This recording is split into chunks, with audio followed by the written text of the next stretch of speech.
Cinderlink, todo terror é baseado em perseguição? Não. Inclusive, eu gosto muito do tipo de... É que assim, vamos combinar, né? Não é qualquer diretor que saiba trabalhar isso. Aí precisam ser bons cineastas.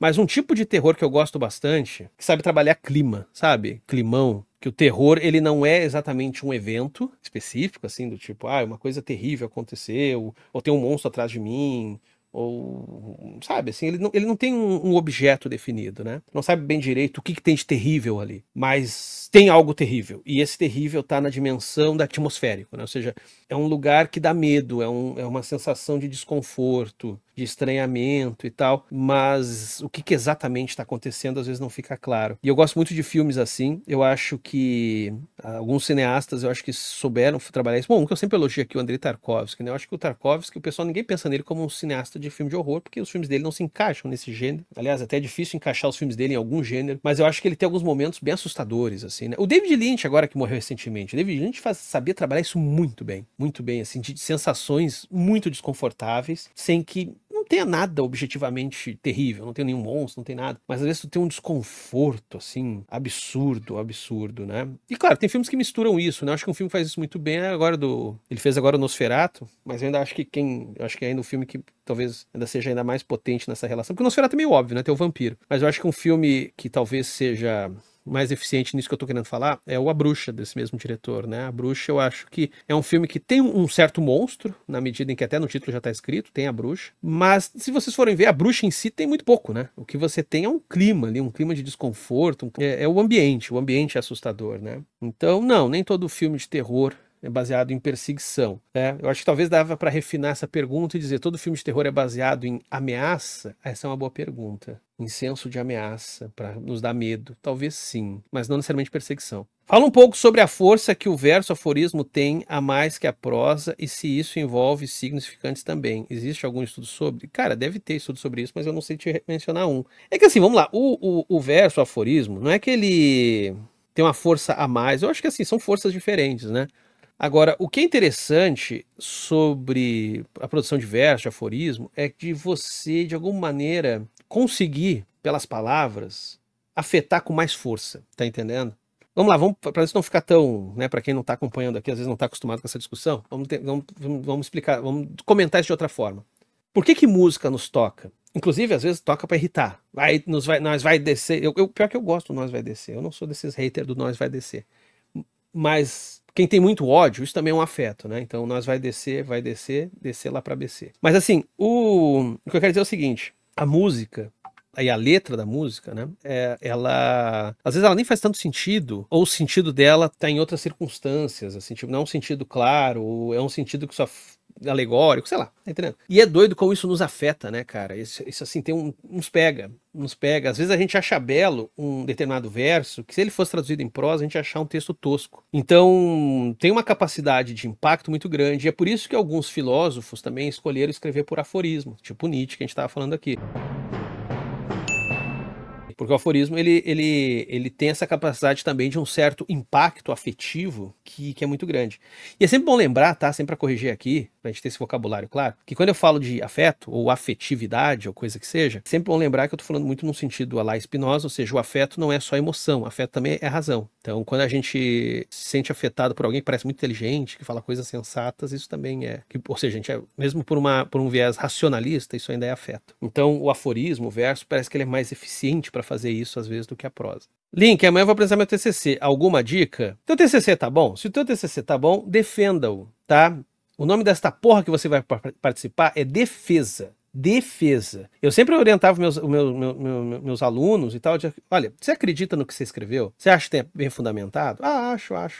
Então, se o arguidor da banca disser que teu trabalho tem problemas e você discordar da avaliação dele, defenda o seu trabalho. O nome desta porra é defesa. Eu sempre achei horrível essa subserviência de você chegar no dia da defesa, e aí às vezes vai um arguidor, um membro da banca, que não leu bem o teu trabalho, isso acontece, e começa a fazer um monte de avaliação, porque o cara apontar problemas no seu trabalho é a coisa certa a se fazer, mas se ele tá apontando problemas errados, ou seja, ele tá vendo problema onde não tem, ou dá pra ver que ele não entendeu, ou que ele não entende, na verdade não tem a leitura que tu tá botando ali, defenda o seu trabalho, porra. Defenda. mania de ficar de humildade lá, não, tá certo, tá certo. Aí vem aquelas, eu tenho muito o que aprender. Você tem que aprender quando você tem algo bom pra aprender, né, cara? Se a pessoa começou a bostejar pela boca, você não tem o que aprender com isso, não. Você tem só o que se sujar, então não se suja, não. Agora, por outro lado, também que tem, sabe, eu sempre falo a diferença entre humildade e modéstia. Não tem que ser humilde, não. Agora, ser modesto às vezes é bom. Ou seja, no sentido de quando alguém pega e fala, não, mas tu ainda tá, falta tu radicalizar isso aqui, radicalizar no sentido de mais a fundo, né? Falta investigar melhor isso, essa parte aqui ficou superficial. Aí eu acho que, ok, às vezes você escuta e fala, não, tem razão, não tá tão bom mesmo assim. Nessa parte aqui eu não sei muito o que eu tô falando, eu ainda tenho pouca intimidade com essa teoria, eu não sei, tá, ok. Mas agora, quando tu escuta bobagem, eu já participei de banca que deu barraco, cara. Eu me lembro que uma vez eu participei de uma banca que deu um barraco feio. Aliás, agora eu tô percebendo por que os alunos gostavam de assistir quando eu tava em banca, porque muitas vezes acabava em barraco. Caralho, é verdade. Quando tinha banca, seja orientando o meu ou que eu tava na banca, geralmente muita gente ia assistir. É porque a chance de dar barraco era grande. Nossa, é verdade. Teve uma aluna que foi me orientanda, e ela ficou muito confiante com o trabalho dela e tal. E ela tinha um jeito engraçado, ela era uma mulher bonita, e tudo, mas ela tinha uma cara braba, sabe? Era uma mulher bonita, uma cara meio invocada. E aí teve a defesa foi o TCC dela. E aí no dia, eu não tive muita escolha de montar a banca, porque foi uma leva de TCCs, então eu montei a banca com os professores que estavam disponíveis naquela noite. Então a banca dela não era ideal, pelo tipo de objeto que ela estava trabalhando, tudo estava meio atravessado ali, mas é aquela coisa, né? Quem é professor universitário sabe, a gente faz o que dá com o que a gente tem. E aí, foi pra banca dela, veio um professor ali e tal, enfim, eu achava que ele não deveria estar ali naquela banca, não ia dar certo, e não deu certo mesmo. Porque daí ele pegou e começou a corrigir ela um monte de coisa que não tinha a ver, porque ele não sabia daquilo ali, ele não conhecia aqueles autores. Aí ele começou a corrigir, no fundo ele estava querendo jogar os autores que ele estava acostumado a trabalhar para ela e dizer que aqueles ali ela não deveria usar, porque, enfim, ele não entendia. E aí eu lembro que ele fez uma longa explanação, e aí ele terminou e falou assim, você acha que, você não acha isso? Ele jogou para ela. Para que ele jogou para ela? Você não acha isso? Aí ela voltou para ela, não. E ela tinha uma cara de braba, assim. Não acho que eu errei nisso, não. E eu lembro com um silêncio, cara. Ficou um silêncio. E eu segurando a risada. E aí um silêncio e o professor ali. Você acha que você não errou nessa parte? Ela, não.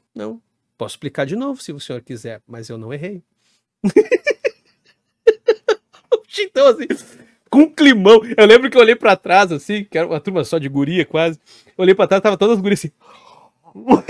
Bafão. Não, eu já participei de algumas bancas que deu barraco. Uma outra que eu posso contar, essa eu não tenho tanto orgulho, mas isso aconteceu. Que foi uma vez que também nessa lógica de banca, eu era orientador, e aí foi parecer também uma professora na banca ali, que eu achei que não era mais apropriada, mas foi o que deu. E aí essa professora pegou e começou a querer me corrigir. Ela falou assim, não, ela pegou e fez assim, muito bom o seu trabalho, fulana, eu tenho mesmo é que fazer uma crítica ao seu orientador. E não sei o que. Começou. Cara, isso assim, ó, pra quem participa de banca, quem é professor universitário, sabe, isso não é protocolo, isso assim, isso não é o normal, né? Isso não é o normal, isso é, na verdade, bem deselegante. Você tem, né, ali não é o momento de você criticar o orientador do aluno, né? O orientador você pode criticar em outro momento, mas ali não é o momento, você tá avaliando um trabalho. Você não tá fazendo análise de orientação, até porque tu não acompanha orientação para poder fazer análise. E aí a mulher começou ali, não, porque o Alexandre, ele passou para você tais leituras que eu acho que não deveria ter passado, não sei.